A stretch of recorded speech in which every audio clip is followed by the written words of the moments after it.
Today we are in the beautiful community called Pearland Oaktown site in Pearland, Texas.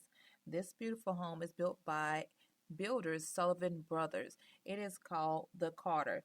The Carter is a little over 2,300 square feet. It is a 3 bedroom, 2.5 bath home. It is a little over the $450,000 range. So if you are looking for a home in Pearland that is new construction in a boutique community under 500,000, this probably is the best product for you.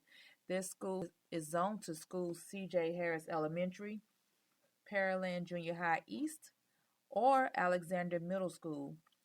The high school is going to be Pearland. So before you sign that contract, verify which school you are going to be zoned to if it's important to you.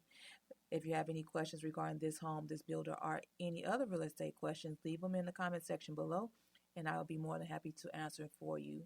And do me a big favor, hit that like, subscribe, and that bell to be notified of weekly tours. Enjoy the tour.